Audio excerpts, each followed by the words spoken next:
Good morning everybody.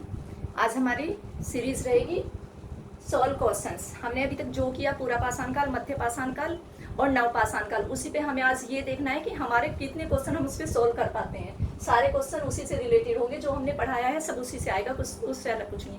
But हम उससे पहले एक छोटी सी आपको पंक्ति सुना देना चाहते हैं। एक बच्चन साहब की पंक्ति है, बहुत ही प्यारी है, बहुत ही अच्छी है, थोड़ा ध्यान से सुनिए और उसको समझिए। कोशिश करने वालों की कभी हार नहीं होती, कोशिश करने वालों की कभी हार नहीं होती, लहरों से डरकर नौका कब पार नहीं होती, लहरों से डरकर नौका पार नहीं होती। डुबकी सिंध में गोताखोर लगाते हैं, डुबकी सिंध में गोताखोर लगाते हैं, मिलते न सहज ही मोती उनको, मिलते न सहज ही मोती उनको, गहरे पानी में मुट्ठी उनकी खाली हर बार नहीं होती, मुट्ठी उनकी खाली हर बार नहीं होती, मेहनत करने वालों की कभी हार नहीं होती। तो इस पंक्ति का मतलब क्या है? हम निरंतर अगर लगे रहेंगे तो कभी हमारी हार नहीं होगी। मानव को देखो, वो जानवर रूप से एक मानव कहाँ आया? मानव रूप में आया। उसका कितना बड़ा संघर्ष था, लेकिन उसने धीरे धीरे धीरे धीरे, वरना जानवर आज भी वहीं के वहीं है, पर मानव ने कितना संघर्षशील मानव था, जिसने अपनी मेहनत के बल पे सब कुछ पाया। चलो अब उसी को देखते हैं, हम उन क्वेश्चन को सोल्व करते हैं जो हमने अभी तक किया। चापर चापिंग, बड़े आकार का उपकरण कहाँ पर प्राप्त होता है? चापर चापिंग क्या था? ये एक बड़े आकार का पत्थर था। क्या था? एक धारदार पत्थर था। ये कहाँ हमें प्राप्त हुआ? पलवलम में। भारतीय प्रागैतिक हास्य का जनन किसे कहा जाता है? भारतीय प्रागैतिक हास्य का जनन किसे कहा जाता है? रॉबर्ट ब्रेसफुट। कौन थे इसके जनक? रॉबर्ट ब्रेसफुट। मध्य पाषाण काल के औजार कितने भागों में वर्गीकरण किया हुआ है? उनका कितने भागों में वर्गीकरण किया हुआ है? उनका वर्गीकरण किया हुआ है 5 भागों में। कितने भागों में? 5 भागों में। आनंद प्रदेश के रेणुगुट्टा में किस काल के औजार पाए गए हैं? किस काल के औजार पाए गए हैं? इसमें उत्तर पूरा पाषाण काल के औजार प्राप्त होते हैं। किसके प्राप्त होते हैं? उत्तर पूरा पाषाण काल के। तो पलवलम में क्या मिला है हमें? चापर चापिंग, एक बड़े आकार का पत्थर है। प्रागैतिक हास्य के जनक कौन थे? रॉबर्ट ब्रेसफुट। मध्य पाषाण काल के औजार कितने भागों में इसका वर्गीकरण किया हुआ है? 5 भागों में। मध्य पूरा पाषाण के। आंध्र प्रदेश के रेणुगुट्टा में किस काल के औजार पाए जाते हैं? उत्तर पूरा पाषाण काल के।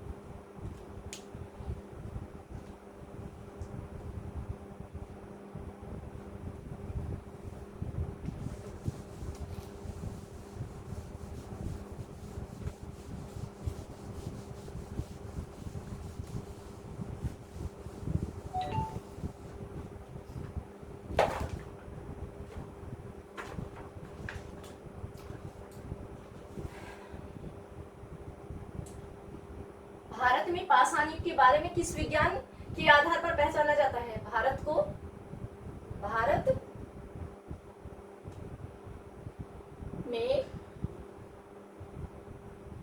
में पाषाण युग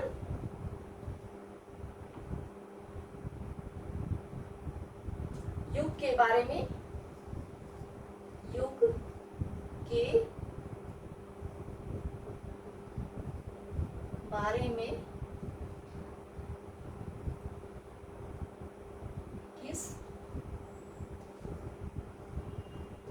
किस विज्ञान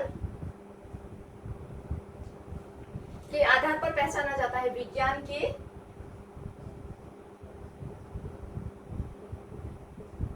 आधार पर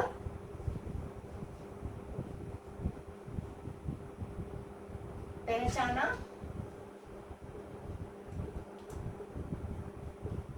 जाता है।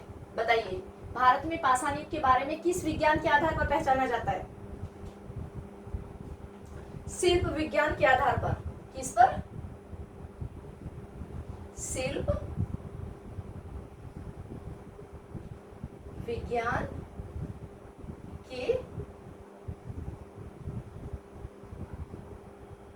आधार पर। किस पर? शिल्प विज्ञान के आधार पर। मध्य पाषाण संस्कृति को किस नाम से जाना जाता है? मध्य पाषाण काल की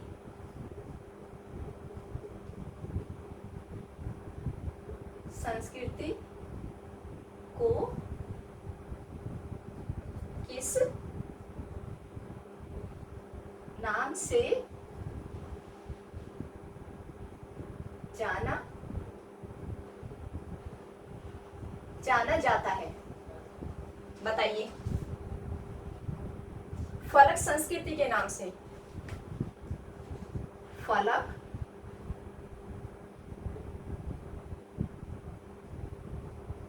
क्या हुआ? फलक संस्कृति। भारत में पाषाण युग के बारे में किस विज्ञान के आधार पर पहचाना जाता है? उसको शिल्प विज्ञान के आधार पर। मध्य पाषाण काल की संस्कृति को किस नाम से जाना जाता है? फल्क संस्कृति के नाम से।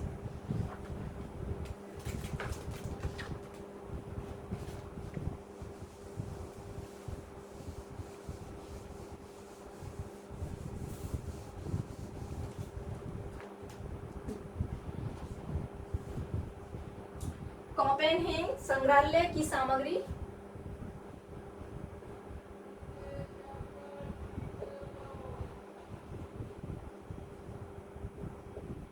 कोपेनहेगन संग्रहालय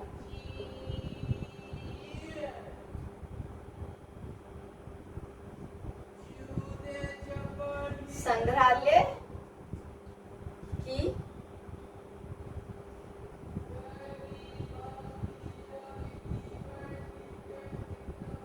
सामग्री से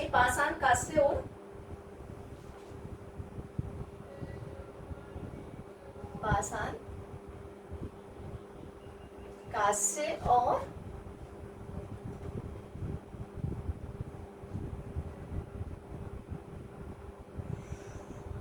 लोहे युग की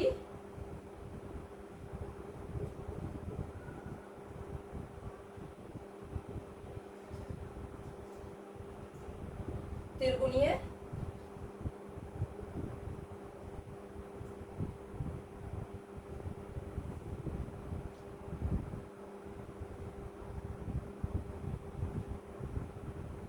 विभाजन किसके द्वारा किया गया? त्रिगुणीय विभाजन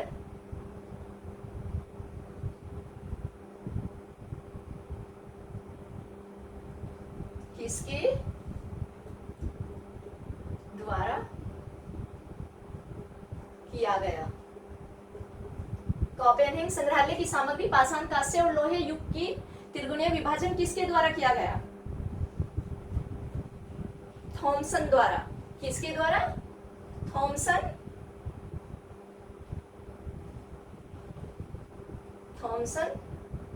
द्वारा। किसके द्वारा किया गया? थॉमसन द्वारा।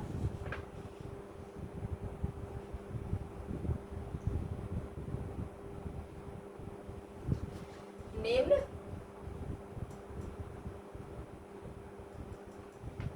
पूर्व पाषाण काल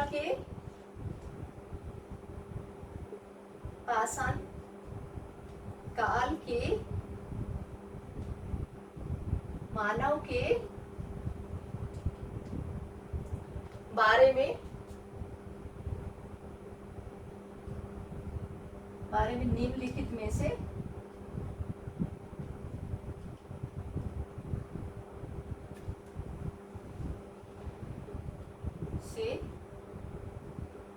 कौन सा कथन सही है? वह पोलिसदार औजारों का प्रयोग करता था। वह पोलिसदार औजारों का प्रयोग करता था। वह और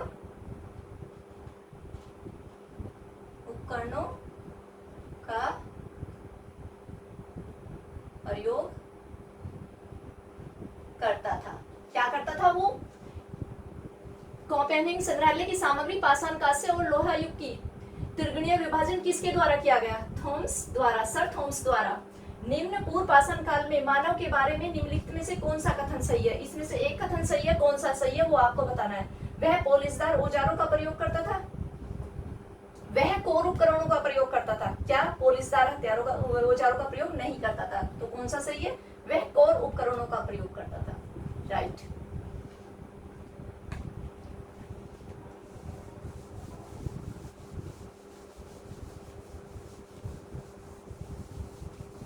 इसको सब्सक्राइब और शेयर भी करते जाइए ताकि ये सभी को मिलती रहे।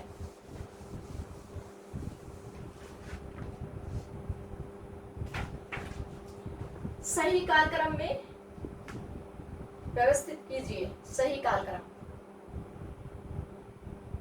कुछ जमाव थे हमारे, उनको सही कालक्रम में आपको बताना है। सही काल क्रम, जमाव से जो हमें औजार मिले हैं में या जो साक्ष्य मिले हैं हमें, व्यवस्थित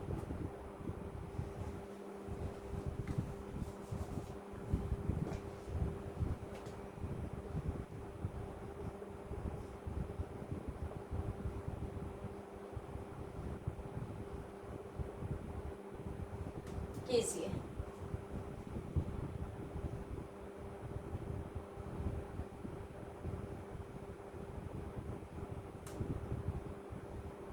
पट पर जमाओ,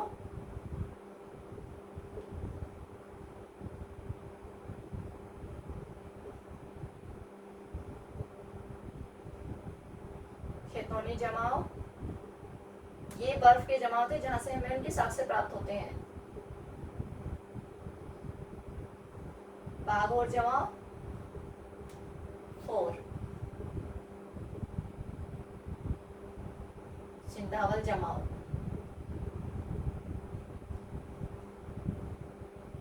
कौन सा इसमें? 4 1 4 1 4 2 3 4 1 3 2 C 1 2 3 4 D 4 3 2 1। इसमें से कौन सा ठीक है हमारा?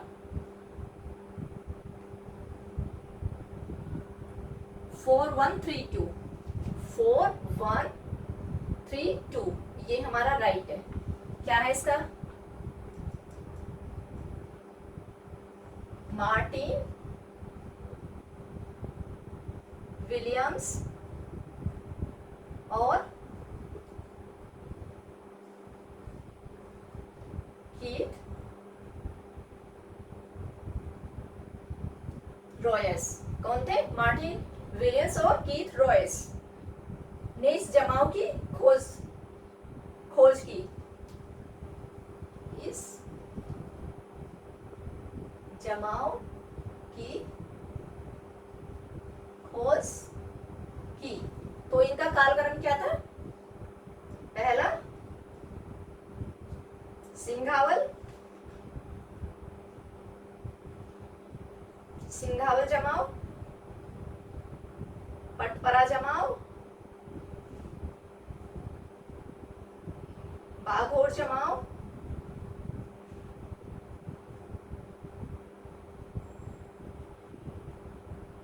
और खेतौनी जमाव।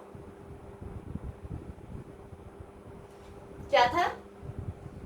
पहला सिंघावल जमाव, पटपरा जमाव, बाघोर जमाव और खेतौनी जमाव। ये जमाव थे जहां पर हमें इनके औजार या इनके जो भी साक्ष्य प्राप्त होते हैं। किसने किया? वो कौन थे इनके खोजकर्ता? मार्टिन विलियम्स और कीथ रॉयल, इन्होंने इनकी खोज की। ये पुरातात्विक थे। इसको अच्छे से करते जाइए आप सब लोग। ऐसा नहीं कि इसमें से कुछ नहीं आएगा, इसमें से आएंगे क्वेश्चन बुक।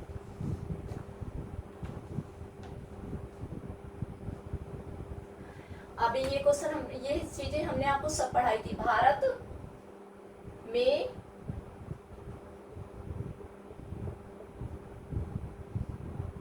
प्रागैतिक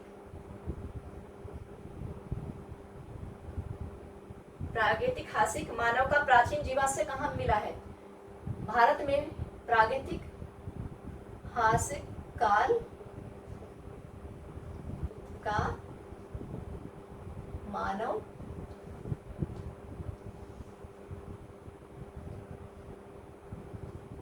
जीवाश्म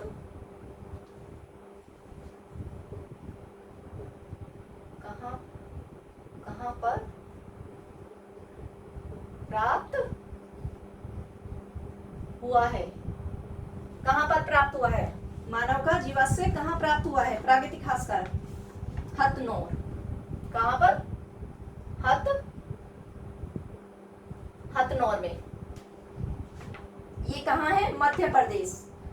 ये स्थल कहाँ है? मध्य प्रदेश। ये हथनोर मध्य प्रदेश में है। इसमें मानव की खोपड़ी प्राप्त हुई है। क्या है? मानव खोपड़ी प्राप्त हुई है इसमें। इसको होमो इरेक्ट वर्ग दिया गया है। क्या? होमो सैपियंस भी बताते हैं इसको। ये कब की थी?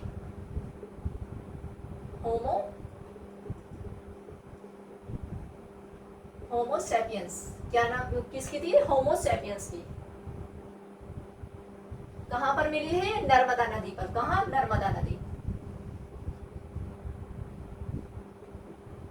दक्षिण भारत में। दक्षिण। कितने सारे क्वेश्चन बन जाते हैं इससे। भारत में प्रागैतिक काल के मानव का जीवाश्म कहाँ प्राप्त हुआ है? पूरे मानव का जीवाश्म प्राप्त नहीं हुआ, सिर्फ उसकी खोपड़ी प्राप्त हुई है मानव की। जो जब होमो सैपियंस का नाम दिया गया था मानव को, ये हथनोर से प्राप्त हुई है। हथनोर कहाँ है? मध्य प्रदेश में है, नर्मदा नदी पर, नर्मदा नदी के पास, मध्य भारत।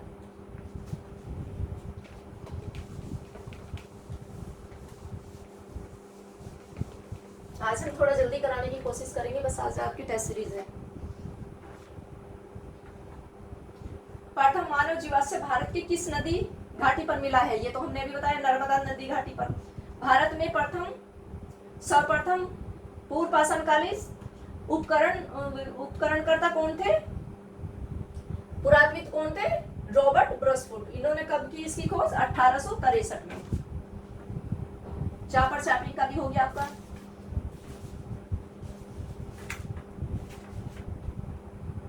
मानव का आदिम रूप क्या था?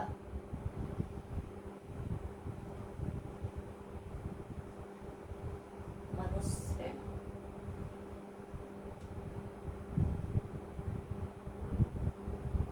आदिम रूप कौन थे? बताओ, आदिम रूप कौन थे? होमो हैबिलिस,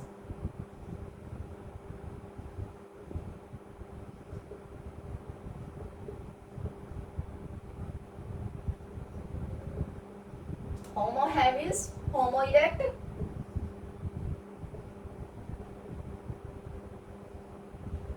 होमो इसेक्ट,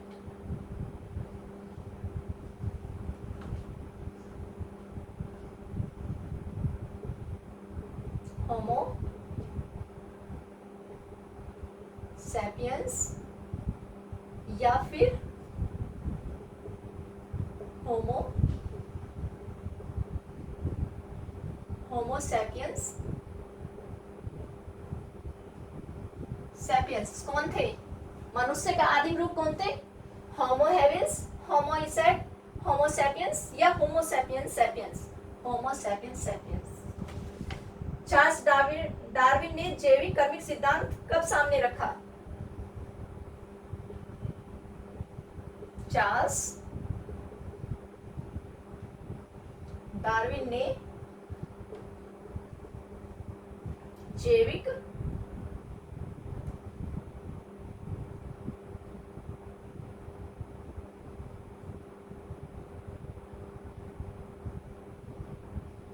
विकास का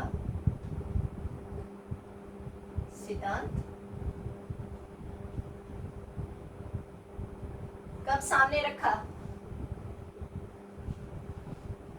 1860 ईस्वी में। कब? 1860 ईस्वी में।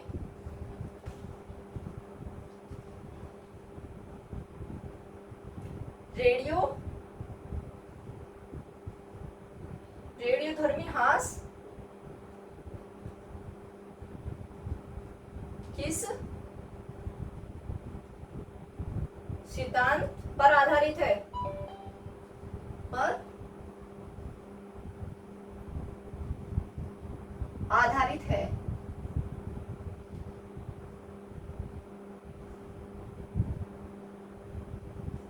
यह क्या करता है?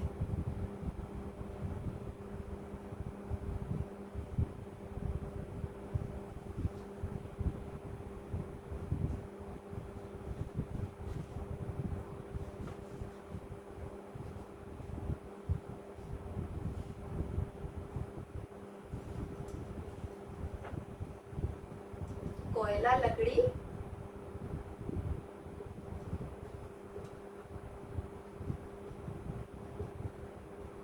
जैव पदार्थ, 1 2 3 क्या करता है ये? कोयले लकड़ी जो हमें जैविक पदार्थ प्राप्त हुए हैं वो रेडियोधर्मी हास के सिद्धांत से ही इनका समय काल निकाला जाता है।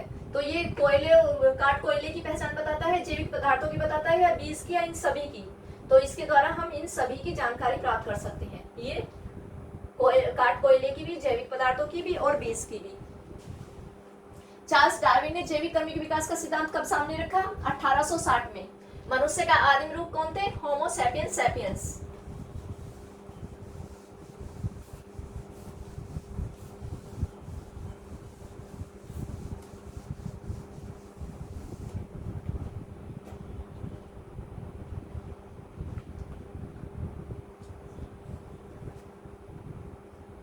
पूरा पाषाण काल में मानव कैसा था? कैसा था मानव?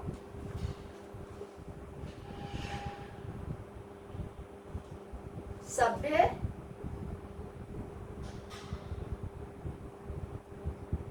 सामाजिक,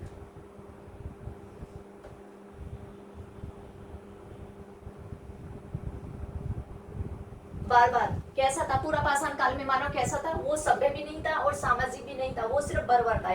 क्या था? वो सिर्फ एक बर्बर।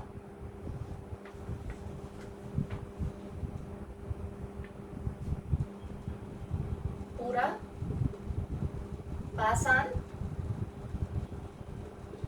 काल में मानव क्या खाता था? क्या खाता था बताओ? अनाज,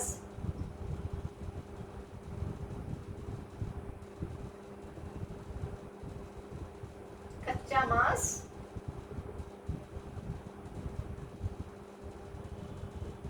वनस्पति,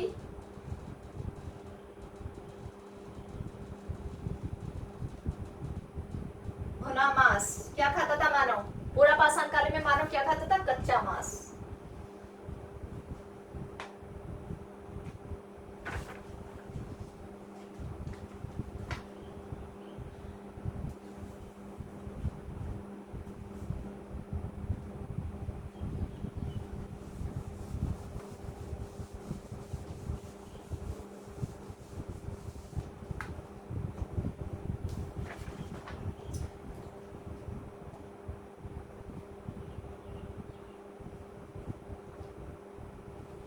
क्या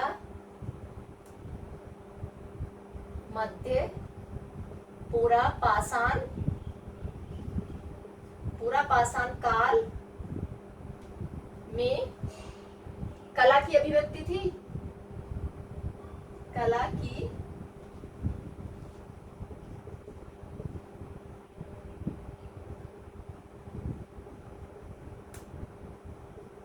थी? हाँ या ना? हाँ, भीमबेटका से हमें प्राप्त हुई है। हाँ थी आंसर इसका उत्तर। क्वेश्चन,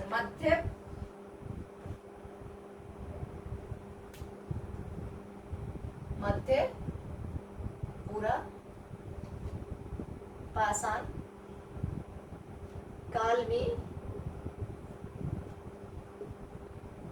मानव को आग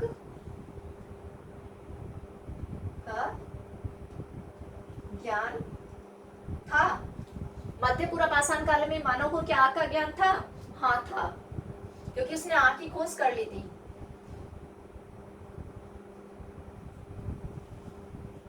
क्या मछली भी मध्य पाषाण कालीन मानव के खाने का स्रोत थी? क्या मछली भी मानव के खाने का स्रोत थी? हाँ, मछली मध्य पाषाण काल में स्रोत थी। कब? मध्य पाषाण काल में।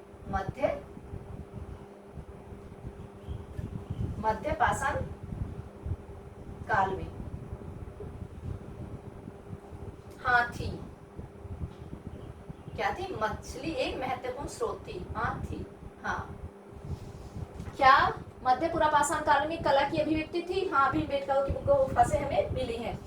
मध्य पूर्व पाषाण काल में मानव को आग जलाने का ज्ञान था? हाँ था। मध्य पाषाण काल में मानव ने आग जलाना सीख लिया था। क्या मछली भी मानव के खाने का एक स्रोत थी? हाँ थी। मध्य पाषाण काल में मानव के मछली भी खाने का मुख्य स्रोत थी। इसका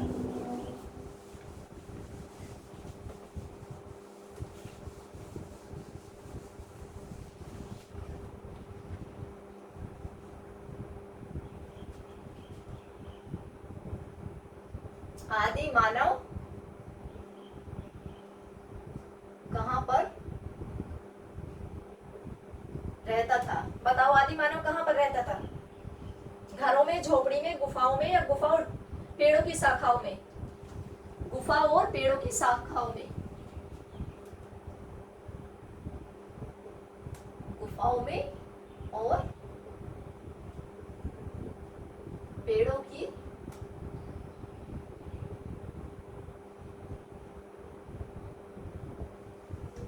शाखाओं में।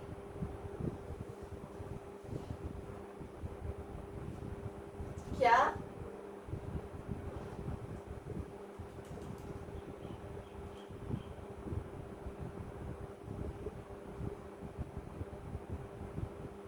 क्लासिक काल में लिखित साक्ष्य हैं?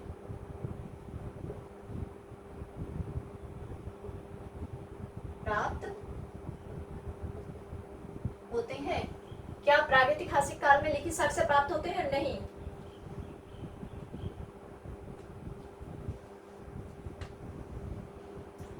पूरा पाषाण काल का विभाजन कितने भागों में किया गया है? पूरा पाषाण काल का विभाजन कितने भागों में किया गया है? कितने भागों में किया गया है? 3 भागों में। 3 भागों में। उच्च पूरा पाषाण काल, मध्य पूरा पाषाण काल और निम्न पूरा पाषाण काल।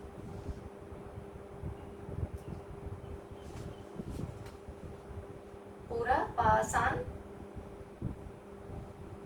काल में जलवायु क्या गर्म थी? नहीं। हिमयुग था वो। नहीं। क्या था वो? बस हिमयुग था, एक बर्फ वाला युग, हिमयुग।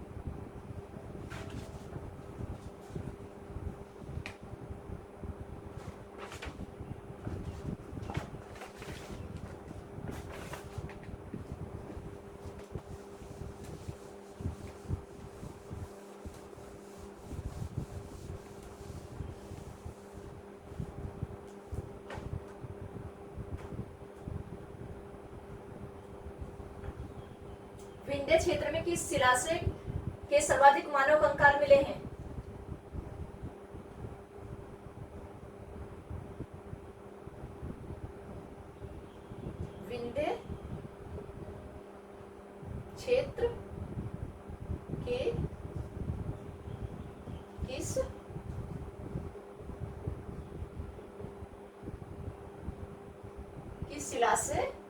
इसमें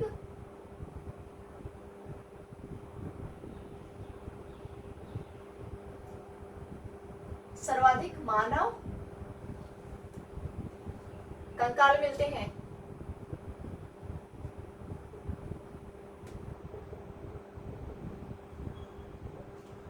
मिर्जापुर से स्थित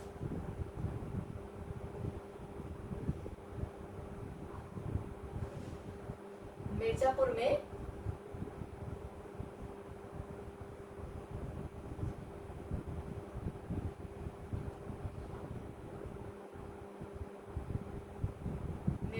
स्थित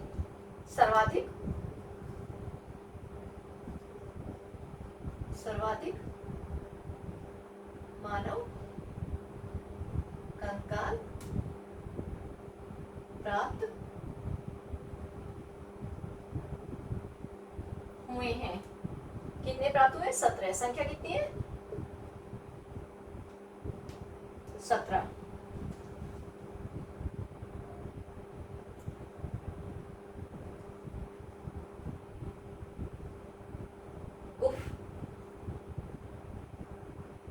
कराल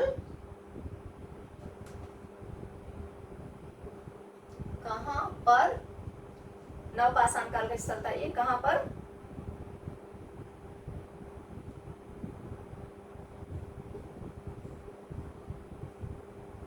स्थित है?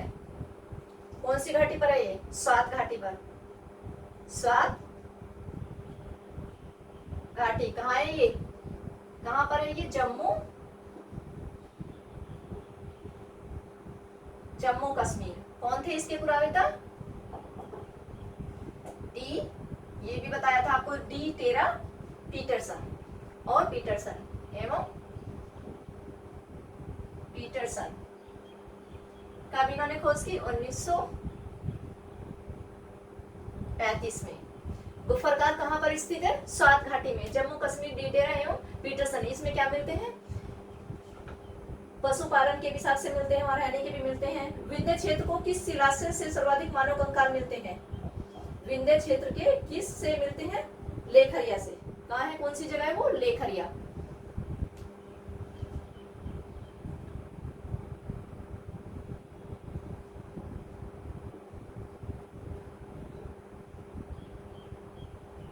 लेखिया। कौन सी जगह है वो? लेखिया। संख्या कितनी थी? 117। वो सॉरी 17।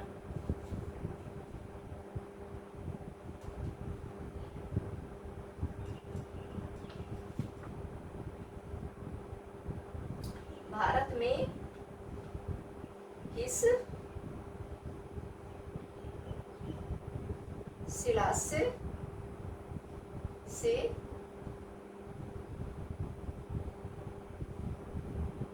सर्वाधिक चित्र प्राप्त हुए हैं? चित्र प्राप्त हुए हैं, बताओ। भीमबेटका से। कहां से? मध्य प्रदेश के भीमबेटका से। भीमबेटका से कितने प्राप्त हुए हैं? इनकी संख्या कितनी है? 500। 500 किसके द्वारा खोजा गया है? Doctor Vishnu Shridhar. Doctor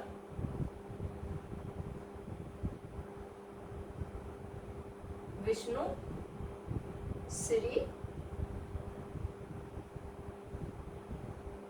Shridhar wanker द्वारा।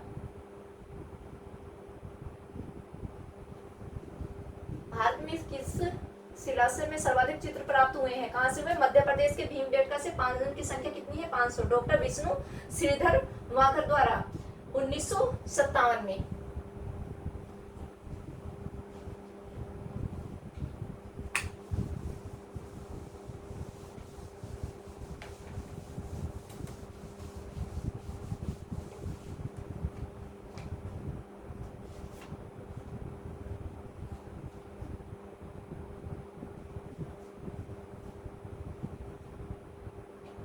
उस स्थान का नाम बताइए। उस स्थान का नाम बताइए जहां पर प्राचीन स्थायी जीवन के प्रमाण मिलते हैं।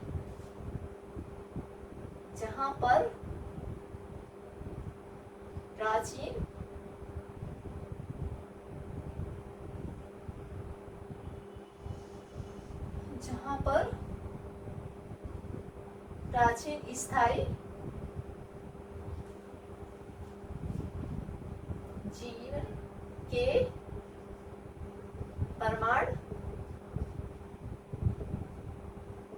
प्रमाण मिलते हैं।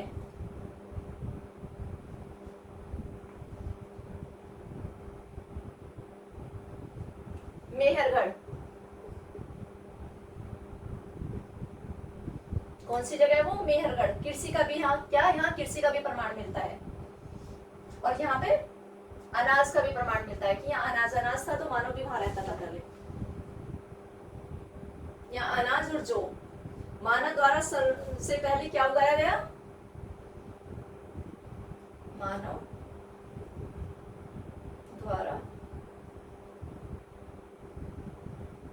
सर्वप्रथम अनाज कौन सा उगाया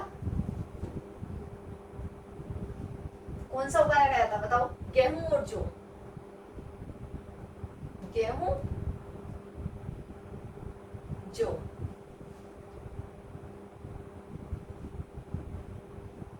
गेहूं और जौ नवपाषाण काल में कहाँ उगाया गया था? इसकी खेती सर्वप्रथम कहाँ हुई थी? मेहरगढ़ में। यहाँ कृषि के भी प्रमाण मिलते हैं, कृषि के, पशुपालन के। उच्च पुरापाषाण युगीन हड्डी की बनी मातृ देवी की प्रतिमा कहाँ प्राप्त हुई है? उच्च पाषाण युगीन हड्डी की बनी मातृ देवी की प्रतिमा कहाँ पर प्राप्त होती है? बेलन घाटी। कहाँ? बेलन घाटी पर। कहाँ है ये? उत्तर प्रदेश में। उत्तर प्रदेश। कहाँ पर है ये? उत्तर प्रदेश के बेलन घाटी पर। उस स्थान का नाम बताइए जहां पर प्राचीन स्थायी जीवन के प्रमाण मिलते हैं। मेहरगढ़। यहाँ कृषि के भी प्रमाण मिलते हैं और पशुपालन के भी प्रमाण मिलते हैं और इनकी बस्तियां भी प्राप्त हुई हैं नवपाषाण युग में। मानव द्वारा सर्वप्रथम अनाज कौन सा उगाया गया? गेहूं और जौ। उच्च पुरापाषाण युगीन हड्डी की बनी मातृ देवी की प्रतिमा कहाँ प्राप्त होती है? बेलन घाटी। कहाँ पर है ये? उत्तर प्रदेश।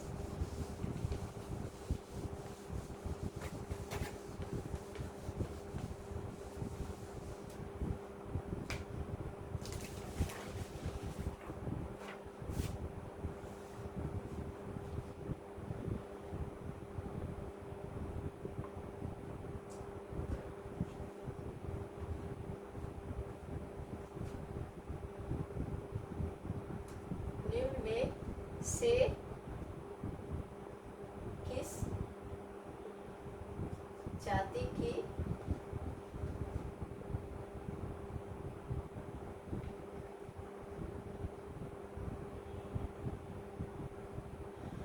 गणना हिमालय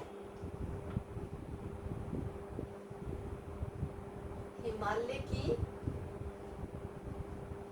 प्रागैतिक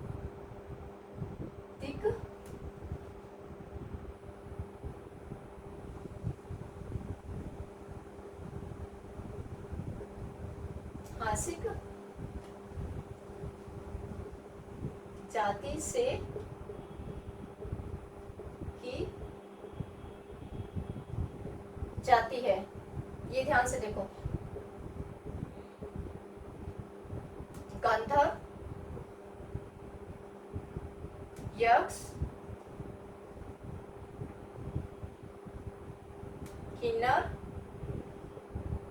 या फिर सब।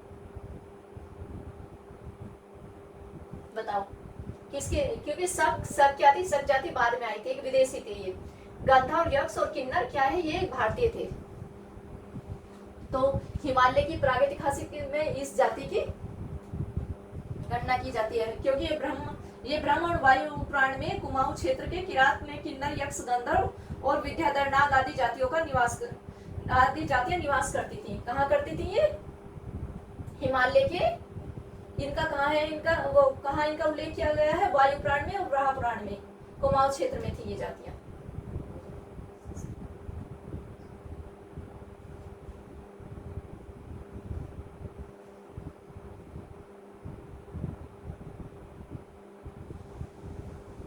मध्य पाषाण काल में पशुपालन के प्रमाण निम्न में से किस क्षेत्र में मिलते हैं? बताओ किस क्षेत्र में मिलते हैं?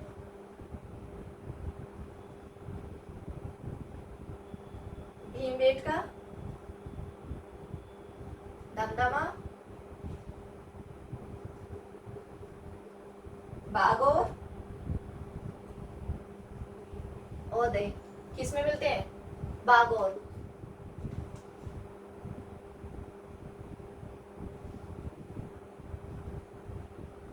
पशु पालन का प्रारंभ सबसे पहले कब माना गया है? मध्य पाषाण काल को।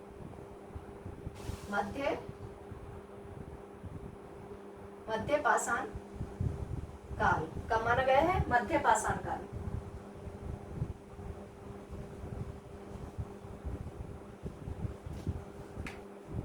निम्न में से किस जाति की गणना हिमालय के प्रागैतिहासिक जाति से की जाती है? गंधर्व, यक्ष, किन्नर, शक।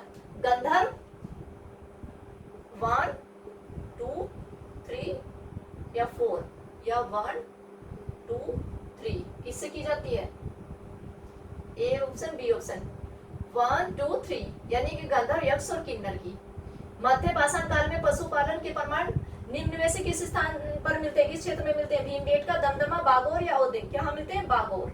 पशुपालन का प्रारंभ सबसे पहले कब और किस युग में माना गया? कब? मध्य पाषाण काल में। इन्होंने कुत्ते को सबसे पहले क्या बनाया? अपना पालतू जानवर बनाया।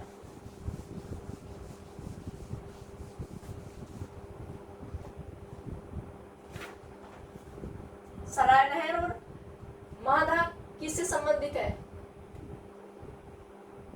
ये सब आपको पढ़ाया था। सराय और ये जरूर आएंगे, सना नहा, इनमें से एक दो क्वेश्चन जरूर मिलेगा।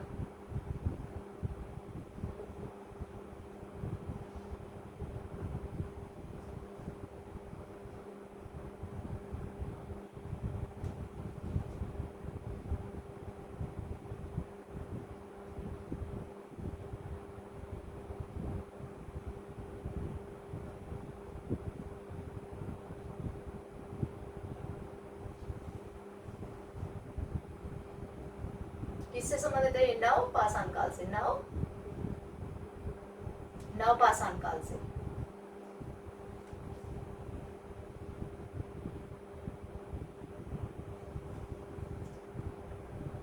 गंगा घाटी के नव पाषाण संस्कृति में इससे प्रतापगढ़ जिले में स्थित है। ये कहाँ है? प्रतापगढ़ जिले में स्थित है। इसकी खोज किसने की थी? केसी ओझा ने। केसी ओझा द्वारा की गई थी इसकी खोज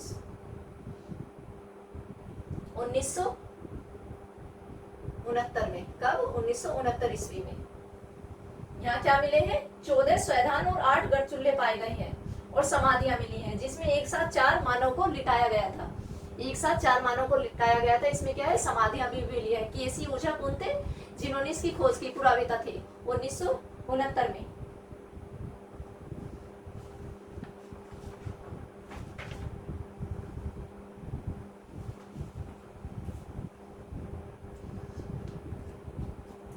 आज की सीरीज थी हमारी, जो हमारी कंप्लीट हो चुकी है। अब आगे का हम कल करेंगे।